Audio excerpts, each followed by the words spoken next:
My name is Christy Busby, and you are about to listen to the next episode of my podcast called F.A.T.E, From Atheism to Enlightenment. So come on in, join me. We're going to talk about it all, from atheism to enlightenment. Alrighty, guys, here we go. Get ready, and welcome to your F.A.T.E. Welcome, everyone, to the next episode of F.A.T.E. How's everybody doing today?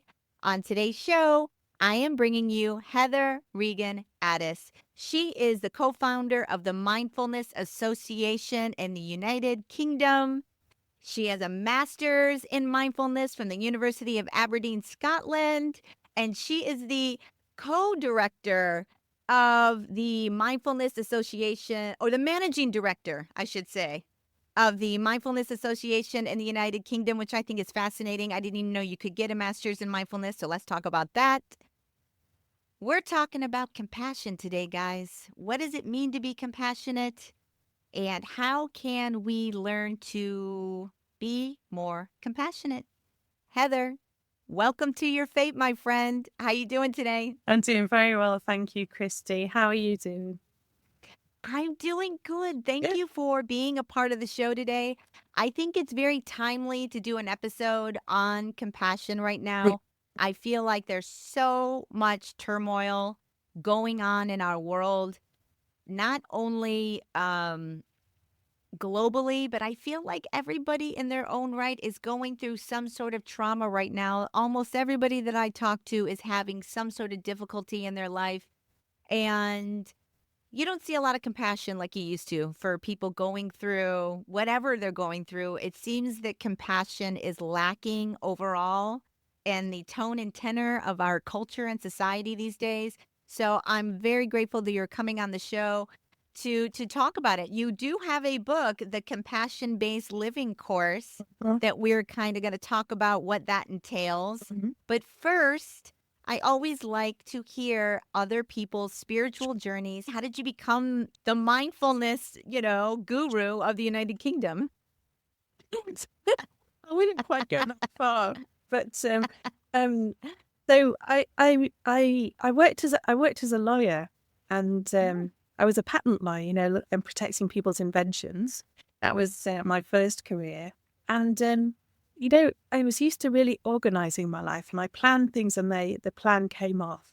And then I had my daughter. She's 25 now, so that was 25 years ago. I had my daughter, and then everything was chaos. She was quite poorly as a baby, and I found I was blaming myself. I just couldn't figure out what it was I was doing wrong. So I decided, I got very stressed. I was finding it really difficult. So I started practicing yoga. And I used to sort of follow videos at home, and then there was a local class. And I went to my local class, and through that, I was introduced to Rob Nairn, who was my yoga teacher's meditation teacher. And he used to come to our town and do meditation sessions and weekends, maybe once a year. And I started going to these, and it was a complete revelation. What he was telling me about my mind just seemed so counterintuitive and different to everything else that how I thought my mind worked, how I thought the world was. And so I started following him and doing meditation. And my yoga teacher and myself, we set up a meditation group that used to meet every week at my house. And then over time, I was asked to start to lead those sessions. So then that took me off to Bangor University to study mindfulness. And then my yoga teacher, she planned a yoga weekend. Well, she planned for us to go on a coach to do a yoga weekend at the Tibetan Buddhist monastery in Scotland called Sami Ling. And I arrived there, and I felt completely at home, and thought, okay, so 20 years ago, 2004, I took refuge and became a Buddhist. And it was so interesting because my training, my first degree was physics and maths. Right. So like I was very kind of logical and scientific, Yeah. and then I had this legal career which is all very logical and then, all of a sudden I find myself in this world of like, you know, beautiful deities and prayer flags and chanting, and so it was quite a change, but I just felt really at home. And one of my meditation teachers and the Tibetan Buddhist lamas that became my teachers as well, what they told me just seemed to be true. And then through meditation practice, I recognized actually what they were telling me was true. So that's kind of my story. Yes. Let me ask you this. When you say, and I found that what they were telling me was true, what are you referring to exactly when you say that statement? Well, they so one example would be the way to skillfully navigate the mind. Though, and my meditation teacher, Rob Nairn, he had a model of the observer and undercurrent, which actually comes from Tibetan Buddhist Mahamudra training. And so, I mean, I lived with my mind my whole life and used my mind, for my work, but I had no idea how it worked. So, it became apparent that there's this undercurrent of thoughts that are arising in the mind all the time, and this observer part of the mind. And, the observer engages with the thoughts, and then we get caught up in thinking, and that puts us on automatic pilot. So, and often the thoughts that arise and the emotions that arise are kind of negative thoughts and emotions. I engage them and I get caught up and I become angry and I become sad and I become stressed. And so the counterintuitively, I was trained, just observe, just sit back and observe, allow the thoughts to display, allow that to unfold, and then change will happen of its own accord. So Yeah. it was things like that, that my teachers would tell me that what your mind works this way. I practice and I would go, oh, yeah, my mind does, work this way. And I remember Rob Nairn, he always used to say, nothing wrong. Like John Kabat-Zinn, who's the father of mindfulness in the United States, he said, as long as you're breathing, there's more right with you than is wrong with you. But Rob Nairn went further than that. He would say, there's nothing wrong. And I used to hear that and I used to think, well, there's loads of things that are wrong. Like all this is wrong. But now that's my own worldview. Actually, nothing's wrong. It is as it is. And, so it's kind of things like that you hear and you think, well, that can't possibly be true.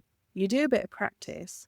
And this is why I believe in Buddhist ideas like reincarnation, because there's so many things that my teachers have said, and I scratched my head and I thought, well, that can't possibly be true. And then it is. So I think, well, I'll trust them on this one as well. Yeah. I I think what a revelation it would be in the world if people could understand just exactly what you said as far as their level of happiness, their Mm-hmm. level of being able to understand who we are, being able to monitor their own emotional experience in this world. I mean, it's it's one of the reasons why I'm out here talking about it is I'm hoping more people get on that train and start understanding many of these concepts so we can get to a better place, everybody, emotionally, physically, and whatnot. But today we're talking a little bit about compassion. And I'm wondering how do you define compassion and what do you think compassion looks like? Okay. So the definition that we use in the book is attributed to the Dalai Lama, and it's a sensitivity to the suffering of ourselves and others with a deep desire to relieve that suffering.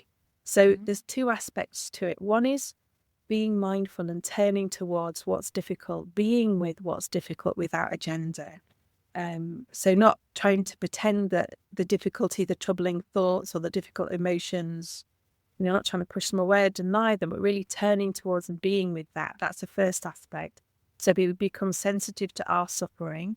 That enables us to be sensitive to the suffering of others. And then this desire to relieve the suffering. So the other part of the compassion training that we lead is to help people to cultivate the qualities that they need in order to hold their difficulty and respond skillfully to their difficulties. So our practices help people to develop qualities of kindness and warmth, of courage and commitment, strength and stability, and then wisdom and understanding. So these are all kind of characteristics of compassion that we cultivate during the training.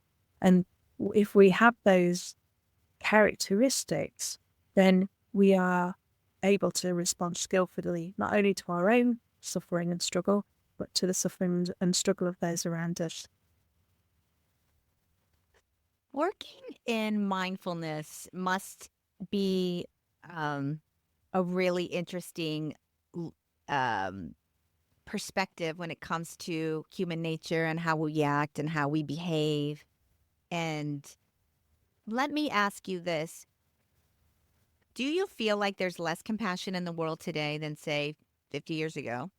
And I'm wondering what your perspective is on that and how we can have what's your perspective on compassion in the world today? Okay, so I do think that since the 1980s in the United States and the United Kingdom, we've moved into more of an individualist culture. And so, and we think it's like a zero-sum game and it's a bit dog eat dog. So I think that's problematic. And I also think that the social media kind of pits us against each other and prevents people, we're all in these separate echo chambers. So it prevents people of different views coming together and talking kindly about things. So that's one thing I would say. The other thing I would say is that the media focuses on that all of the time. Always focuses on the bad news and all the separation and the difficulty in the world.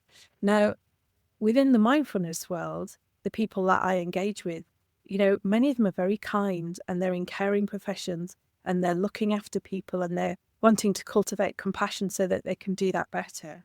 And my other job, I work as a chaplain in the National Health Service, a Buddhist chaplain in the National Health Service. So I go onto the wards and I speak to patients, some of whom are in the worst moments of their life, some of them are at the end of their life. And what I see in the hospital is love and kindness.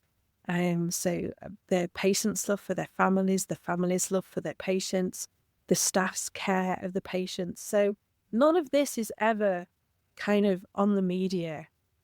So I do think there's a lot of kindness and compassion in the world. Most people have a natural tendency towards kindness. The neighbours that I have around me, and they'll help me if I'm in trouble. And so I think there's actually a lot more kindness and compassion than we think there is. But that's because, the media doesn't cover all the small acts of kindness that we're all doing for each other every day. I completely and totally agree with you. I think our base instinct is to be compassionate, especially if we're seeing somebody go through something that is similar to what we have also endured in our lives, like certainly. But I do notice that, there seems to be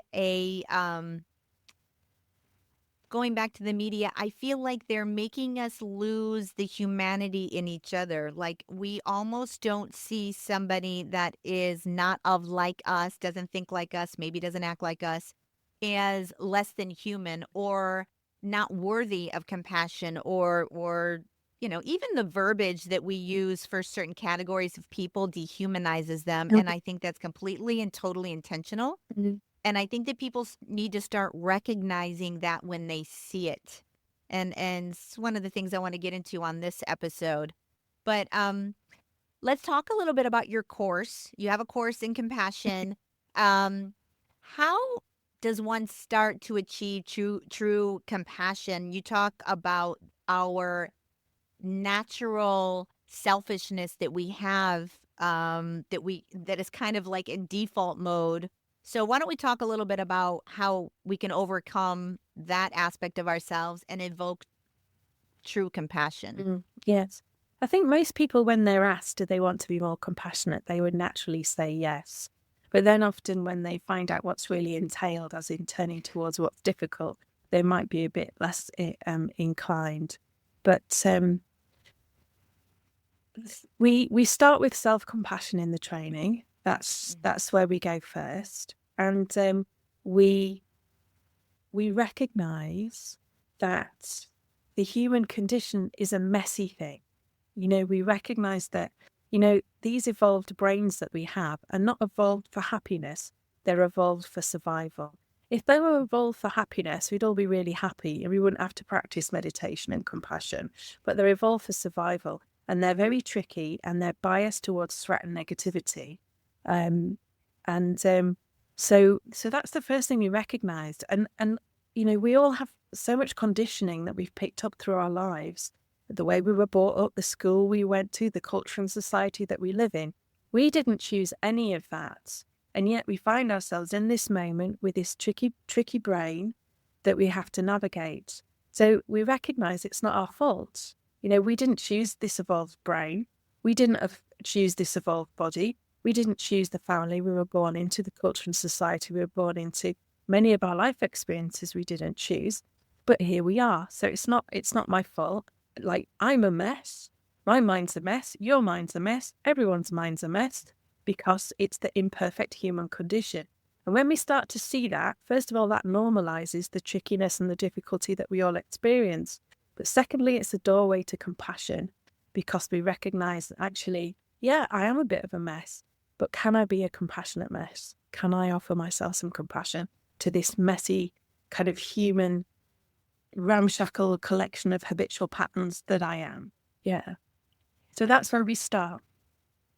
I think that I, including myself when I say this, I think one of the hardest things that we um, should be doing is the self compassion part. I know I am incredibly hard on myself. Mm. I'm probably my biggest critic, my own worst nightmare, my own worst enemy. all, all of that stuff I am. And I have been really diligently looking to love myself, love everything about me, Mm. my shadow side, my imperfections, be kinder, speak kindly to myself. But I do think we live in a society now where everybody's kind of in survival mode. So I grew up in a time where people used to care very much for like the environment, the endangered species. I feel like people are so locked into their own survival mode that it's almost like they're not able anymore. They don't have any juice left Mm. to care about, you know, to care about animals, to care about the environment. They're like, I'm barely hanging on by a thread. I need to care about me and my family, and that's it. And I can understand that instinct, but how can we get um, our society to understand that having compassion for other people, it very much is works in tangent with law of karma, with these universal laws that will not only serve you in this life, but will serve you in other incarnations that you're going to have here. You don't get away with anything. Everything is going to come back to you at some point, maybe not in this lifetime, but certainly you will learn the lesson eventually in another part of your journey. Mm. So how can we start getting people to start understanding that we're all here having our own individual experience, our journey, some of which is pre-set up before we ever get here. What's your best advice to get people to understand that? That's a complicated question. So Yes. I think that you're right in that more people are closer to the edge now. And I think Yeah. particularly since the pandemic, we've noticed with the students that we teach is that they're kind of feel a lot more threatened maybe than they used to. And so a key part of the training is resourcing ourselves. So we do practices where we place our hands on our heart or give ourselves a hug. So we use gestures of self-soothing. We have a practice from Chris Germer and Kristen Neff, who are psychologists from the United States, which is a soft and soothe and allow practice. And then we also draw on compassion-focused therapy, which was developed by Professor Paul Gilbert in the United Kingdom. Now, the co-author of the Compassion-Based Living course book is my colleague Choden. He's done a lot of work with Paul Gilbert, and so that here we're using our imagination to cultivate the qualities of strength and courage that we need to be to live in this world of wisdom, understanding, kindness, and care and strength. So, you know, that's a primary focus. So that, if we can feel safe within our skin, if we can feel kind of strong and courageous, then there's if we can feel resourced, then we have the capacity to be kind and compassionate to others. So kind of that's where we start. And we use a model from Mahayana Buddhism, which is the four immeasurable qualities, which is kindness, compassion, joy, and equanimity. And so compassion practice inevitably requires us to face what's difficult. And that can be a bit challenging, if we're constantly doing that. So there's also an emphasis in our training on cultivating gratitude and appreciation. So lots of daily life practices around gratitude and appreciation so that we enjoy the good moments in our lives. And that's a big focus of the training. And that helps to counter the kind of negativity bias in the mind towards kind of threat and what's problematic. So that's a good first step that we can all take. And if we're feeling threatened all the time, if we are buying into negative thoughts all the time, then we won't be happy. But if we cultivate qualities like kindness and joy, and actually enjoy all the wonderful small moments in every day, then we'll become happier people. And who doesn't want to be happier? I certainly do. I mean, I don't think our world has ever been more unhappy since I've been on it. Not in the history of humanity, but I don't remember ever in a time growing up, even with we've always had disruptions and globally. It's always been a thing. We love war for some reason. We can't seem to evolve past wars. Like I really thought like in the 90s, like, yeah, wars are going to be like something of the past. We're evolved now. I never thought in a million years that we would headlong right back into something that we know is going to be utterly destructive to our entire way of being on this planet. It's Yeah. like the dumbest thing. But anyways, that's another episode, which which I'll probably have. But I would like to see people start understanding more that having compassion for other people and themselves is somewhat of a gift and something that we should be thinking about every day is being more compassionate. In my opinion, it's putting good energy into the planet. It's being loving. It's this whole journey really is about how can we be more loving, more compassionate, more selfless in our day-to-day lives. And the more I'm working and walking in my own spiritual path, that the more that theme is just comes up everywhere. It's how can you serve others? How can you love each other more? How can you be more accepting? How can you learn not to judge? And I think compassion is a big piece of that puzzle. Um, what does healthy compassion look like? Is there something? Is there unhealthy compassion? What does healthy level of compassion in society look like to you?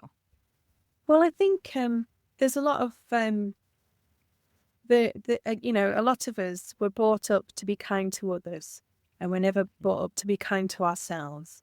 So then that can lead us to being kind of doormats and people pleasers, and not have an ability to set boundaries and say no. And one fruition of compassion practice is often kind of an assertiveness and an ability to say no when somebody is, asking of something that's unreasonable or behaving in an unpleasant way or an unreasonable way. Then we're more able to have, the agency to be able to say, well, actually, no. And that's incredibly, incredibly powerful. and again, leads to more happiness. But there was just one other thing I wanted to say, and this was about, when people start our courses, often they walk into the room and they just look as if they have the weight of the world on their shoulders, and their faces are really kind of, like cropped and pinched, and they've got like furrowed brows, and, their sort of mouths really tight. And then by the time they get to the end of the compassion training, it's like this weight has been lifted off them, and their faces and hearts are more open, and they're more like glow and radiate. And often they look about 10 years younger as a result of that. So if anybody would need any reason to practice compassion and meditation, then looking 10 years younger might be something that might appeal to a lot of people. Yeah. Yeah. I mean, I don't think people realize that it actually feels good to give. Yeah. It, I think that's a big missing piece of the why you should be more giving puzzle is like it actually feels good to do something else for someone else. It gives you a boost. It gives you an energetic boost. It gives you a self-esteem, self-worth, makes you feel good about yourself. And then, you start attracting more and more and more of that into your life. So it's interesting. Well, Um, can I sort of talk yeah, about yeah, sure. one of the practices that daily life practices that we do on the course is random acts of kindness. So we become like a kindness ninja. And so we just take any opportunity to do like random acts of kindness and just notice what it feels like to do that. And it makes you feel great. And the other It thing does. is that, if you do something kind for somebody else, the research shows they're much more likely to do something kind for the next person. So it ripples out. So like, your act of kindness, like if you let somebody into traffic in your car, then they're more likely to let somebody in. And like if you walk along the street and you smile at somebody, then they're more likely to smile at the next person that they see. So, and therefore it ripples out. Yeah. It's true. Try it out there, gang. Try that. Be more compassionate. And I think another part of the compassionate puzzle is having the ability to look um, from another point of view that is not your own. Mm. There are so many perspectives out there to be had.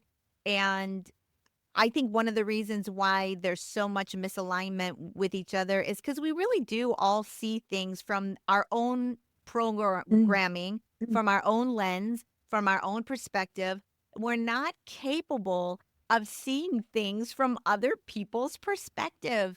And it makes us be judgmental of each other instead of having compassionate for somebody and understanding maybe they had gone through something in their life that inevitably led them to whatever they are today. Mm. You know, have compassion for what other people are going through in their own journey, and I would love to see more of that in the world. Um, in your book, you talk a little bit about something called striking of arrows. So, how do we cause ourselves more suffering through resistance and it's called striking of arrows. What is that? I thought that was interesting. So we talk about the 3 arrows, and it's based. It arises from a Buddhist sutra where a warrior is hit by an arrow, and rather than allowing themselves to be looked after, all they're concerned about is who shot the arrow. Why did they shoot the arrow? How terrible that this person has shot the arrow. Yeah. And so we do that to ourselves. So in life, there is inevitable pain. So, difficult things happen. We're all sick some of the time. We all lose people. That's the inevitable pain of life. And that's like the first arrow. And that's kind of bad enough. But we don't just stop there. When something difficult happens, we then talk about, oh, this is terrible. Why has this happened to me? This is just awful. These things always happen to me. And we kind of ruminate and we just make it bigger and bigger and bigger. And an example I often use is like if I'm sitting doing my meditation practice and I have a pain in my knee, and I think, oh, I've got a pain in my knee. So I've got pain in my knee. So I could just be with the pain in my knee. And that's one thing. But now I think, oh gosh, what if this pain gets worse? I might have to have an operation on my knee, and I have to be in a hospital, and I might not be able to work, and then I might lose my job, and then I'm going to be homeless. So you've gone from a pain in the knee to homelessness in just a few jumps. And we really buy into these stories that we're telling ourselves. So that's the second arrow. So the first arrow is the pain in the knee, which is maybe 10%. And then all the ruminating and the difficulties, like firing a second arrow at ourselves that hits the tender part where the first arrow is already hit. So we have the difficult thing that's happened, and then all the ruminating and thinking about it and elaborating and catastrophizing that we do that makes it like totally worse. And that's like 90%. Yeah. So, and then there's a third arrow that we fire at ourselves, which is that I'm not good enough. So, difficult things happened. This catastrophe might, I'm imagining this worst catastrophe. Therefore, there's something wrong with me. And that's the third arrow. Those second two arrows, the second and the third arrow, are completely optional. We can just simply move with the first arrow. I can simply sit with the pain in my knee, breathe into it and breathe out of it, and just allow it to be. Difficult things happen in life. So you have to live it. So you have to live the 10%. So the 10% authentic pain in life, you have to face it, you have to be with it, you have to experience it without agenda, come to terms and allow and accept. And if you're able to do that, then you've spared the whole of the 90%, which comes from the resistance to the initial difficulty. And Rob Nairn always used to say, my meditation teacher used to say, there's no exemption certificate. You have to really feel and be with and allow that 10%. But if you're able to do that, then the whole of the 90% of the self-created suffering that comes from the way we think about things, that's completely optional. So then you can live the 10%, and boy, I can tell you, that's so much easier than living the 100% of the full catastrophe that otherwise we would be living. And that's so, everybody does that. We really are our worst enemies when it comes to that. We really are. And it also goes back to being more of an observer of whether it's a pain in your knee or a negative emotion, is being able to clock it, recognize it, maybe analyze it, maybe use a little bit of your critical thinking skills to think about how exactly you should be responding to whatever stimuli you're responding to, rather than just letting your emotions take you on these fantastical journeys of death and destruction. Yeah. you know, which is what most of us do.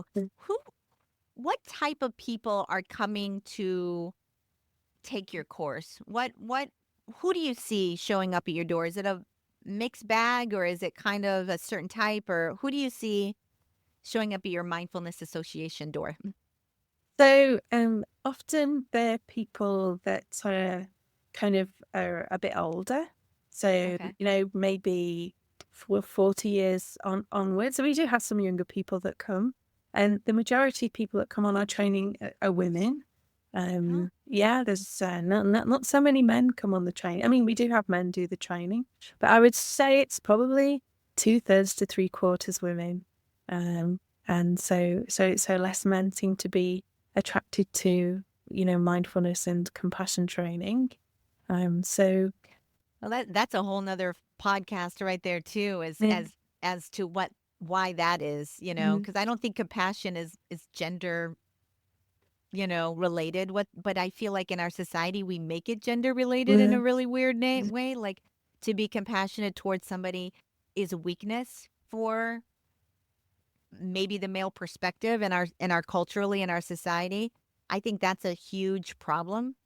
Um, I think having compassion, protecting other people is very much a noble and strong way to look at yourself, and not weak. But go ahead. Yeah, well, if you think about those qualities of compassion that we talked about, so there's courage and commitment, strength and stability. So, they're quite hard qualities. Often we think that compassion is a really soft thing. And sometimes it is like the kindness and the warmth. Sometimes compassion requires us to be soft and kind. But sometimes compassion requires us to be assertive and to step in and say no and say it's not going to be like this. So, I think there's a big misunderstanding. People think, oh well, if I become more compassionate, I'm just going to be a complete pushover. But that's the opposite is absolutely true. That people become more able to live authentically according to their values and have the agency to do what they need to do to live in accordance with their values. So that's Yeah. what we actually see happening, and that's what's happened in my own life. Yeah. I mean, I think that having compassion also is about protecting other people. They're not as strong to Mm-hmm. stick up for themselves. It is having empathy for somebody who might not be in the same sort of powerful position. You can, like you said, step in and say, no, this isn't and protecting somebody. I think that comes from a deep well of compassion for somebody else that isn't quite, isn't capable of doing it on their own. Yes. So I think we definitely need to have men out there that have, the qualities of being a compassionate person, because right now men are still ruling the world for better or for worse. I think they're doing a terrible job personally, but that's where we're at until the ladies out there get our turn, which I think it's coming.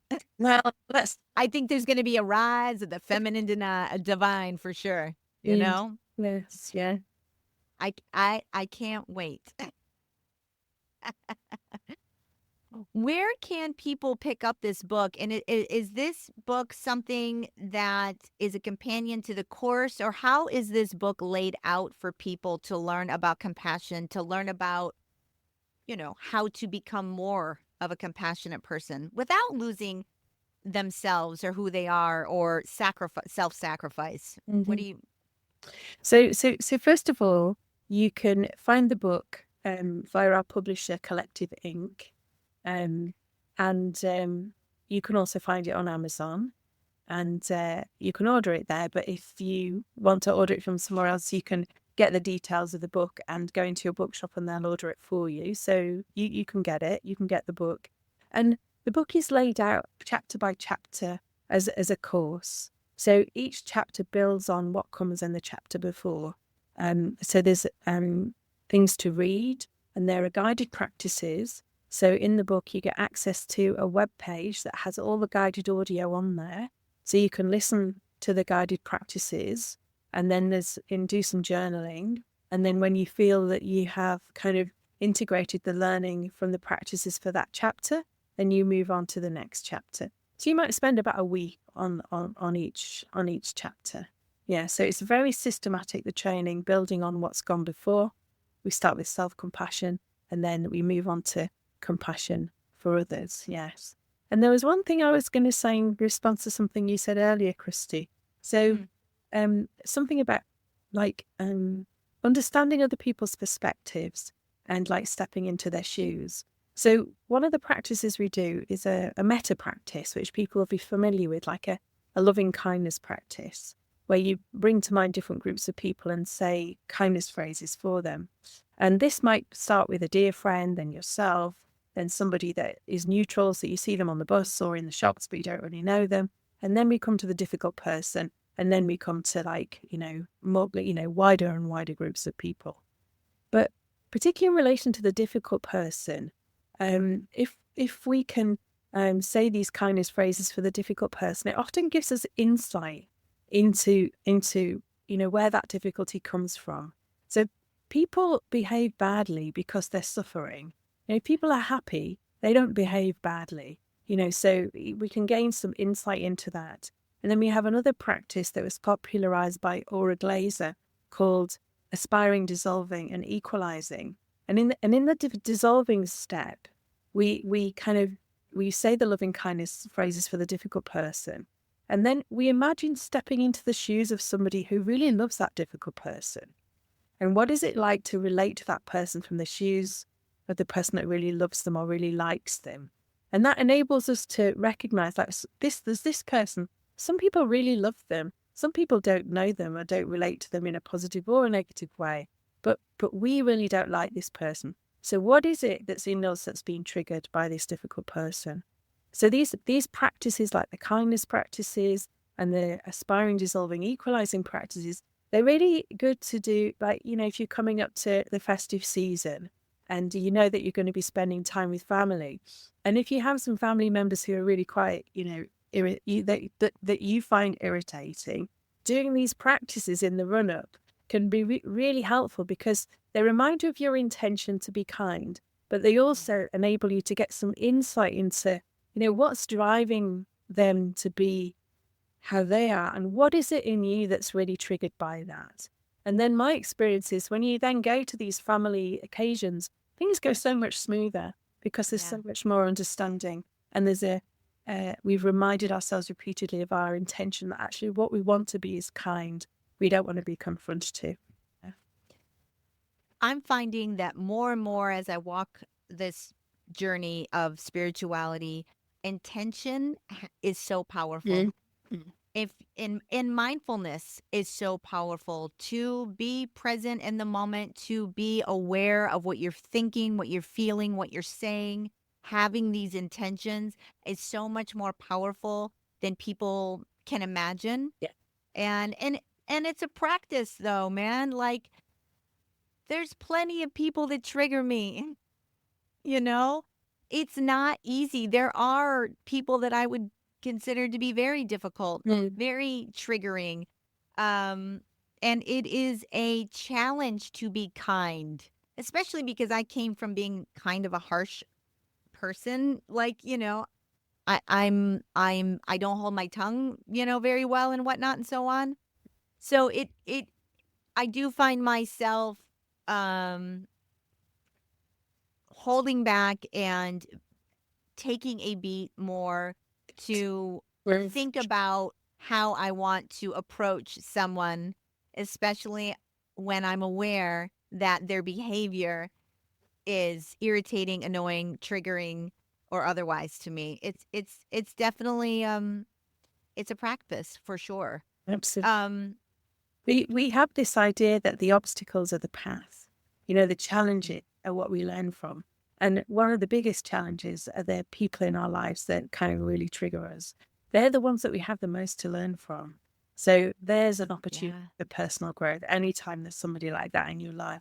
And rather than thinking, oh no, I've got to spend the day with this really challenging person, you can think, oh, okay, this is my curriculum for today. This is my compassion curriculum. Today I'm having to respond to this person.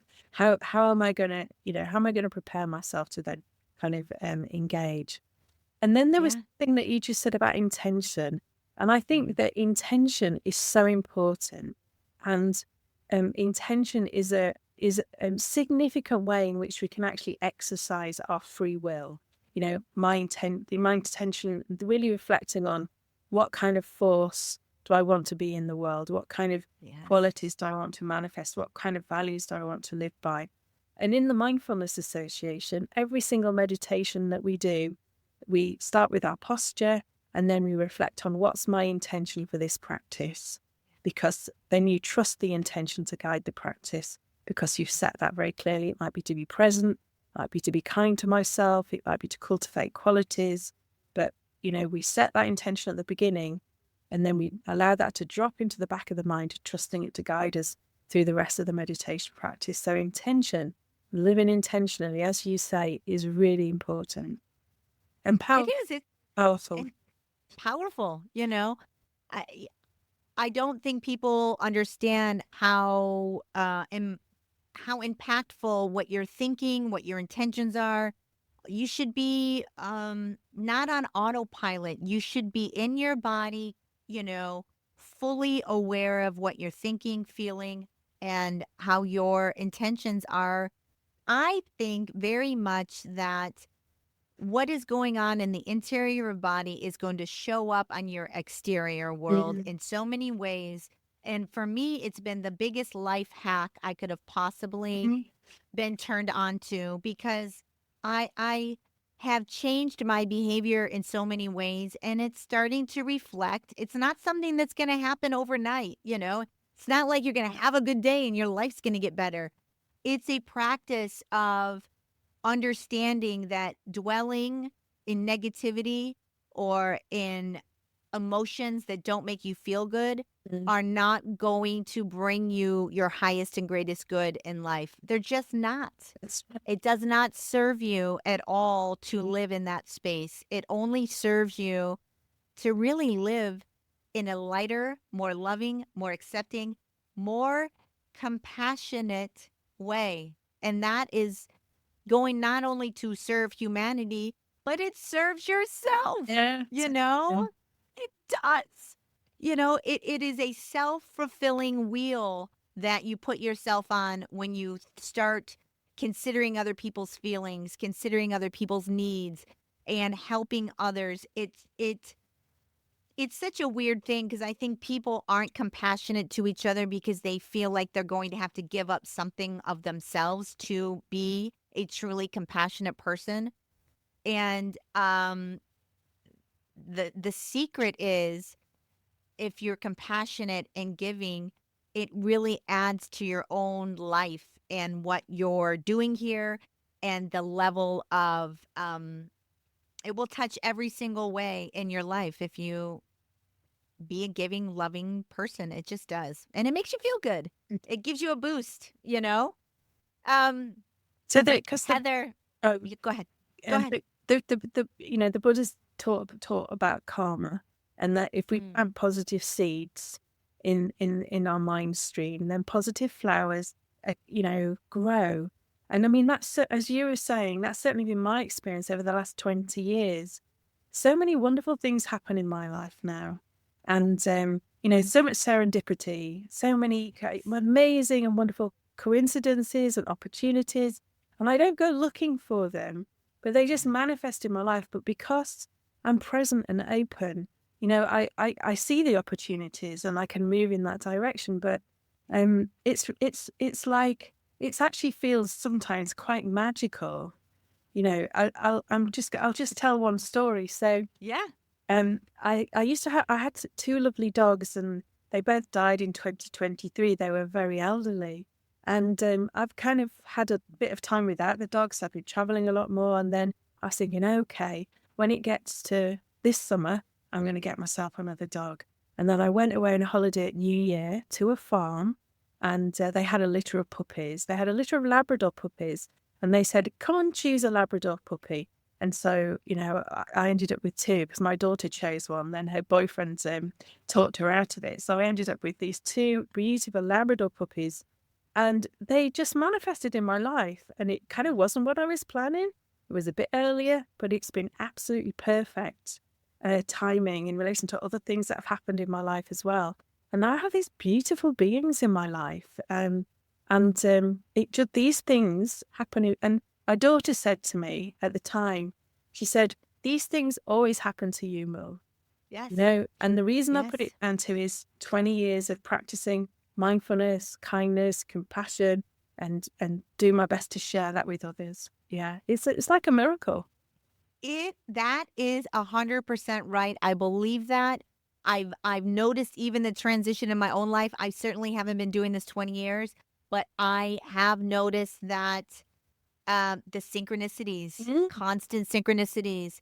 Um, if you pay attention to the universe and you kind of like get into your own energetic field and open yourself up to that, you will start experiencing very magical things that we're just walking around the earth unconscious. We are. We're walking around like zombies being led by whatever we're watching on our screens Mhm. or on our phones, not cognitive at all about the other um the other things that are going on around us that we might not necessarily see but exist nonetheless. And I'm trying to like wake people up to understand that there's so much more going on around us than what we think there is. Mhm. And there's so much more magic in the world than what we like to admit.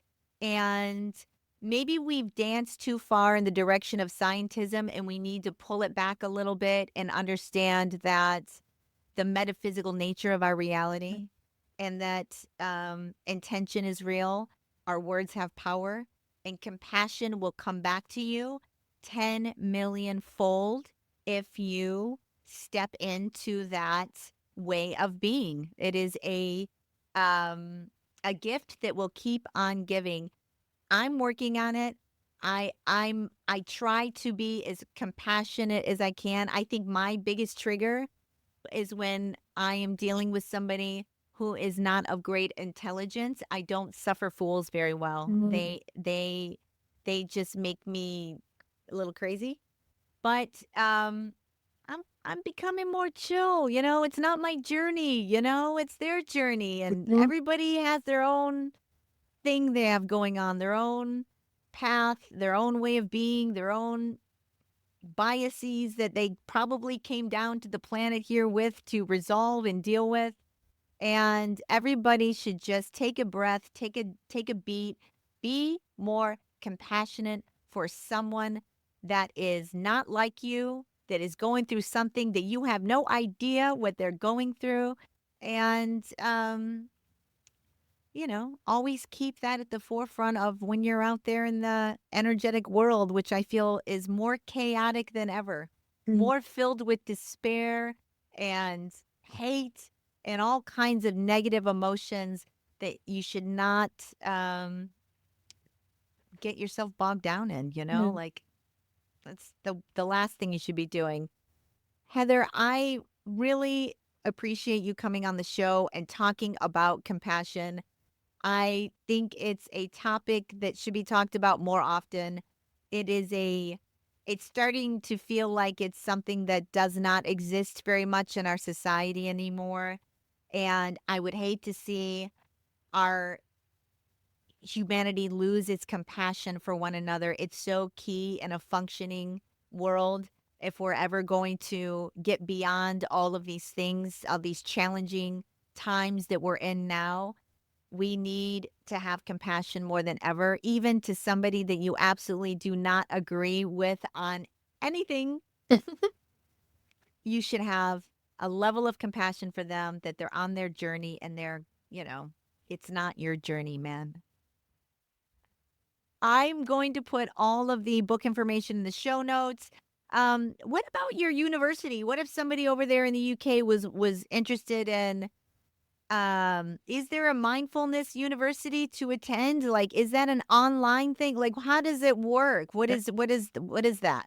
Well, you say the UK, but we have quite a few students from the United States. We have students from around Oh, the whole of the world. So we have a partnership with the University of Aberdeen that's been running for 15 years, and it's a master's degree in studies in mindfulness, and it's part-time over 3 years. And it can all be done distance learning, although there are some in-person events that you can attend. So we run them hybrid, so people can either come and have like a retreat weekend or a retreat week, or they can do it online. And the first module is mindfulness, the second module is compassion, and the third module is insight. And for each of those modules, where there's some experiential meditation training, mindfulness meditation, compassion meditation, insight meditation, and then there's an academic study of how mindfulness, for example, might be applicable in your professional context or in your life context. And there are some reflective assignments as well, where you're reflecting on your experience and linking it to the evidence base. And then the second half of the course is about research methodology. You continue with your meditation practice, but you learn research methodology so that in the third year, you're able to write a dissertation or a work-based project. So anybody can apply for that at the University of Aberdeen. We're currently recruiting our 16th cohort of students that will start in September. And it's a great course. And one of the advantages of that is you go through this whole like transformative process with a cohort, and you make friends for life. I love that. Yes, I love that. Keep doing what you're doing, Heather. I think it's so important. We all need to have more compassion in our lives. And I really appreciate you coming on and being a part of the Fate podcast. Keep me posted. If you do any more books or you want to promote anything, come on back and see us. And I'd love to talk more. Tell Choden hello. We Oh, actually, full disclosure, we had actually tried to record with Choden as well, but it didn't work out, so we couldn't have him back on the show with us. But Sen Chodon, my love, he is a real deal Buddhist monk. Wonderful. So I found him to be fascinating, and I'd love to have you guys back on sometime. Lovely. Thank you so much, Christy. And please keep doing what you're doing, spreading the word about, kindness and compassion, presence. Fabulous. Thank you. Thank you very much. I'm doing what I can to raise the consciousness of this planet. All right, everybody. Thank you so much for joining me on this episode of Fate. We will see you next week. Journey well, everyone. Bye-bye.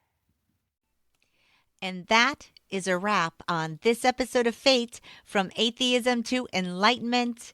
I want to thank Heather for coming on board today and talking about her compassion-based living course. I thought it was a good time and a good topic to discuss compassion. What is it? And I loved the self-compassion part of the journey.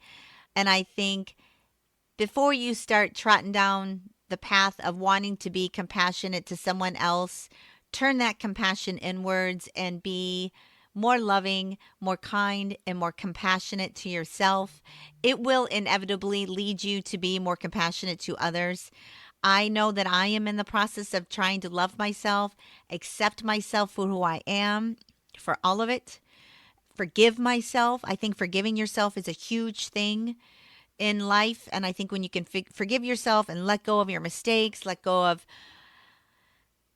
all of the many things that might have been self-inflicted pain along the way, it is going to help you to become a more well-rounded, more grounded, and more compassionate person in life. I have noticed that I don't see a lot of compassion out there in our culture.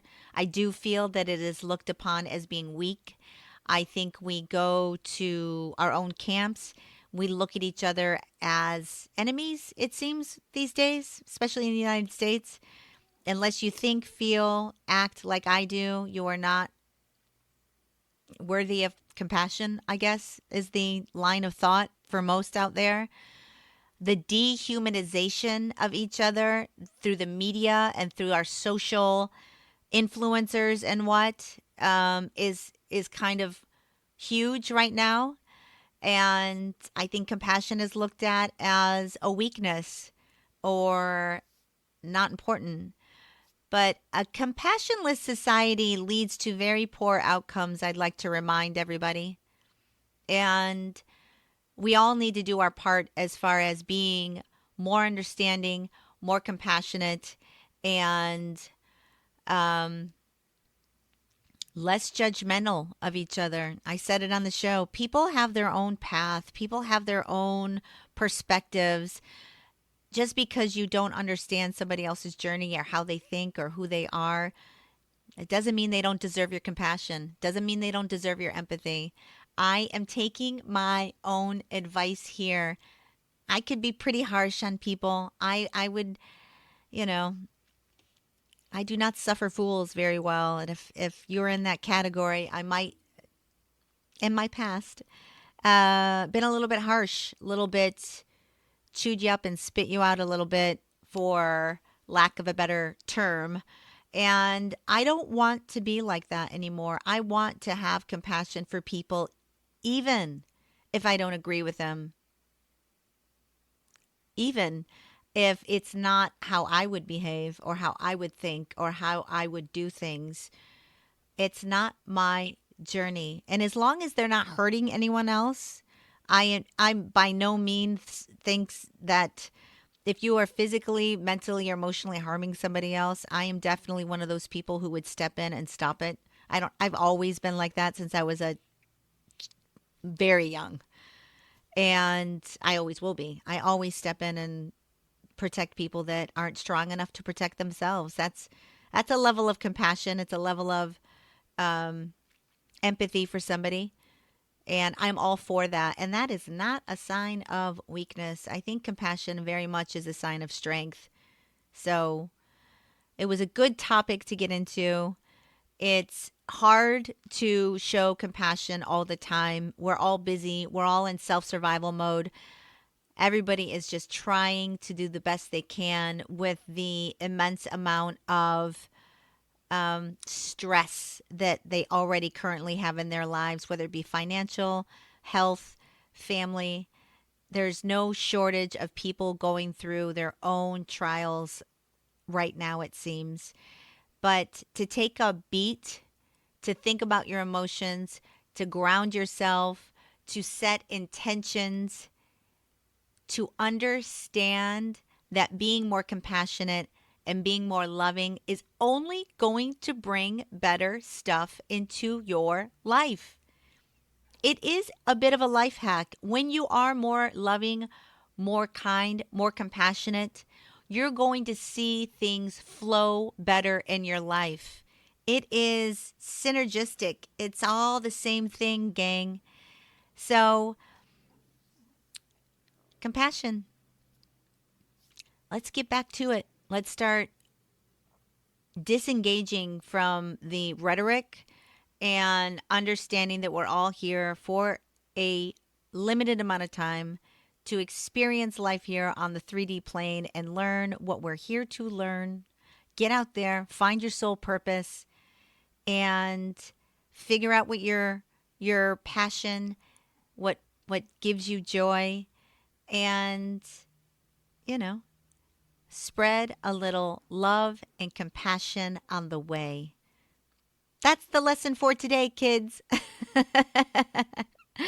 With that, we will see you next week on Fate, from Atheism to Enlightenment.